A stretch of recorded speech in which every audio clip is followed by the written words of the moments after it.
Hey, what's up, my dudes? Today I've got another superconductor ring video for you. And now the story behind this ring is that I had a customer who wants a ring that's very similar, but made out of a different material. So I had the idea to do a practice of it first because I wanted to do that anyways in the first place. But I thought it would look really cool in superconductor. So I decided to experiment, do it with that. And then I figured why not turn it into a YouTube video as well. And I actually really do like the results, so I'll probably add it as an option to my website. And you'll see the end result. It's actually really cool. And this might be something I want to add to my website. It is actually a really time-consuming process, so it might not even be worth my time to offer these on there. But let me know what you think. Give me some feedback down below if you think it'd be worth it for me to throw it up on the website. If you guys are interested, I'll do my best to get it on the site. So first off, I'm cutting off a piece from my tilted superconductor rod. And I did think this ring would look much better with the tilted superconductor on there. So that's why you see me cutting off the tilted piece. It's not just because it was the easiest piece I had on hand. I actually do think that having the superconductor rods themselves sticking out at a bit of an angle after I etch this in acid, I think that's going to look really cool. So after a few minutes of cutting on the metal bandsaw, I'm able to cut all the way through, and I've got this kind of skiwampus cookie shape here. And in order to fit this into my lathe jaws, I actually need to trim down those oblong edges. And so I'm just going to manually sand that down on my belt sander. I went through 2 sanding belts just on this step. So I definitely got the 10-pack of sanding belts ready to go just because I'm just going through these like crazy. Now you'll see I stop before it's perfectly circled. That's okay, I just need it to fit in the lathe jaws. And then once I can get that hole drilled out in the center and then have it mounted onto the ring mandrel, then I can true it all up and make sure everything's smooth and flat and how it should be.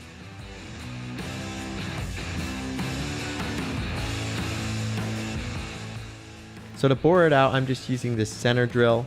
These are made specifically for lathes, and they're just a really sturdy drill bit that you can just plunge straight into hard materials just like this superconductor, and they're really durable, and they're able to cut through it like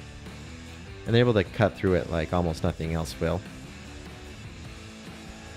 But that's not to say that it's not still a very difficult process to cut through superconductor. It's actually really difficult. The titanium in the superconductor makes it really hard to machine, and then also the copper surrounding it is incredibly hard to work with. It work hardens as you go, and it's also a really gummy material, so it's getting gummed up and also hardening and causing problems there. So you go through drill bits like crazy. I'm only going to get this one use out of this drill bit before I need to flip it around, and then I'll get probably one more use out of that on another superconductor piece, and this thing will be garbage. So superconductor is definitely a really rough material to work with. It uses up a bunch of tooling.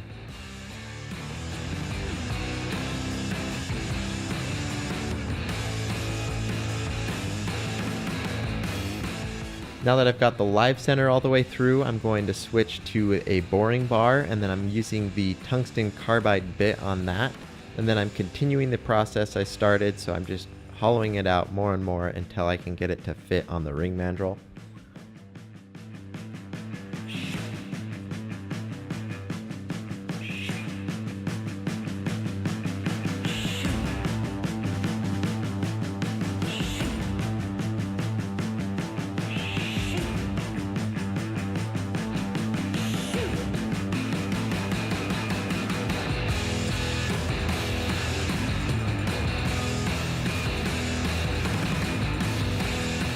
Now that I've got that hollowed out, I'm putting my expanding ring mandrel on the lathe jaws. And by the way, I get a lot of questions in the comments of where to buy these. You just go to bangleguy.com. He's got them on there. They're a really handy tool to have around the shop. And if you don't want to buy one from him, if you're tight on cash or something, you can easily make one yourself. It's a really fun lathe project. So if you're wanting to make rings on your lathe, or you're looking for lathe projects, then why not make a ring mandrel? And if you're interested, let me know in the comments. I could post a tutorial on how to do that. I'm definitely no expert, but I'm sure I'd be able to manage and cut out a decent one of these. Okay, so I've got the ring blank on the mandrel, and I'm using my left-handed lathe cutter, and I'm just trimming down the outside diameter slowly, and I'm doing this slowly, just about a ½ millimeter at a time. And eventually I get through all the surrounding copper that goes around the superconductor filaments, and then I get to the part of the ring where it's mostly those superconductor filaments. And because I'm not making this ring for a specific person or purpose, I decided to pick and choose the pattern I wanted rather than the size I wanted. So I just cut into the superconductor until I saw a pattern that I thought was really cool, and then I will make the size according to the outside diameter. So it's kind of opposite most of the time. So this is an interesting ring. It was fun to make like that, but it did turn out to be a pretty big ring though.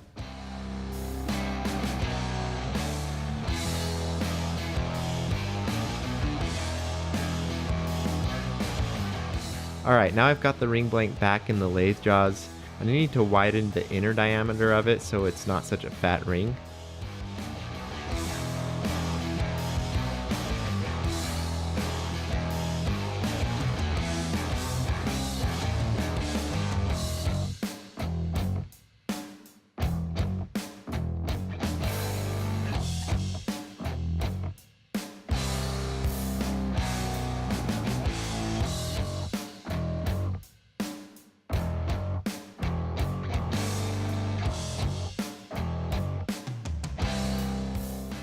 Then once I've got that widened, I'm using my Dremel tool with a coarse sanding wheel on it, and I'm rounding out the edges so it has a nice comfort finish to it. And then you'll also notice that that lathe bit, if you're not really careful, and I wasn't super careful on this one, it can leave a really kind of gross smeared finish to the superconductor. So I'm also using the sander to grind that away and get a really nice clean surface finish on there. And then of course at the end I switched to a finer Dremel sanding wheel, and then I use that to clean up the inside and give it a smoother finish.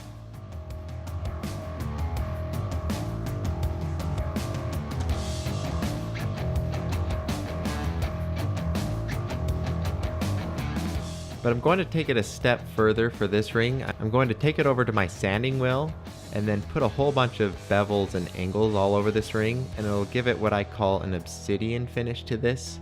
And you'll see I have this option on my website for some of the carbon fiber rings, as well as I used to do them for the Damascus steel rings as well.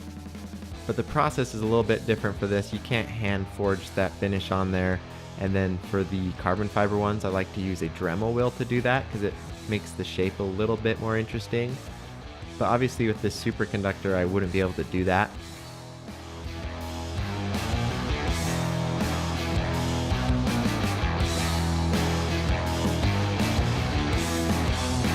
So you can see the process I'm using. It's fairly simple, but it's just very time consuming.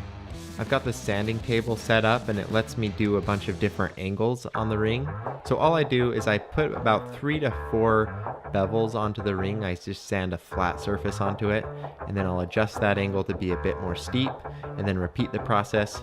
Obviously I'm flipping the ring 180 degrees a couple times throughout the whole process so that I get it even on both sides. And you'll see when I show it off on the camera how these steps progress.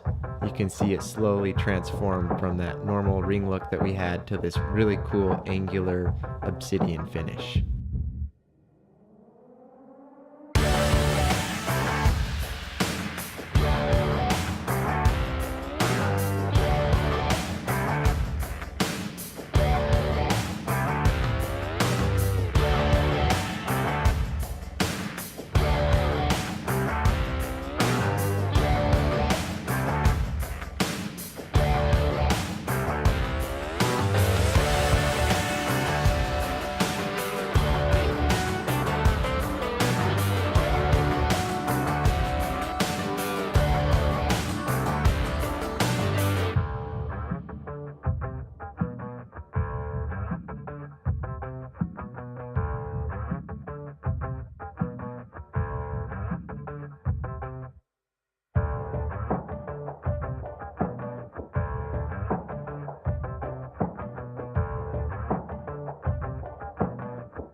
Alright, here that is. You can see it's got all those really cool faces to it. It looks really cool under especially multiple different light sources.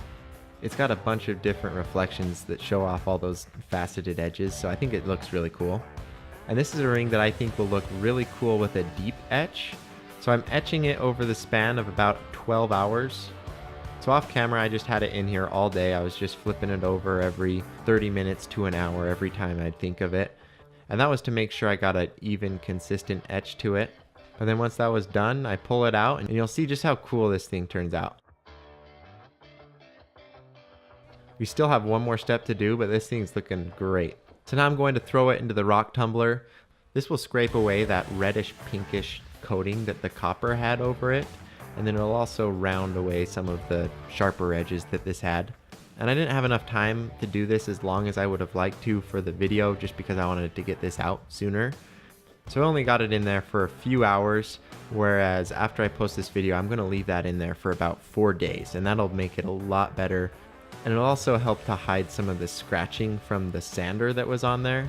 The reason that it had those scratches in it is because I'm waiting for some finer sandpaper discs to show up. But because this is a prototype, I figured it'd be okay for this one. So if you see those scratches and it kind of annoys you, just know I'm triggered too. I really wish I had some finer sandpaper discs for this. But who knows, maybe the rock tumbler will do a really nice job and end up hiding those all together. So we'll see. Alright, and after pulling it out, this thing is finished. Definitely be sure to let me know what you think down in the comments. And now one thing that I noticed after filming this was that I actually didn't like the look of it on camera as much as I did in person.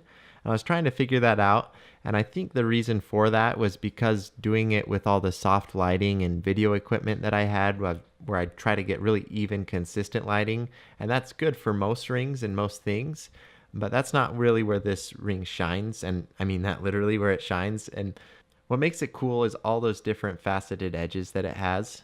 So I actually took a video of it on my iPhone in just my living room, and I think that really shows off those edges a lot more than the studio lighting does. Alright guys, that's all I've got for you in this week's video. If you want to check out my website where I sell rings like this and of course many others, you can see that. There's a link down in the description.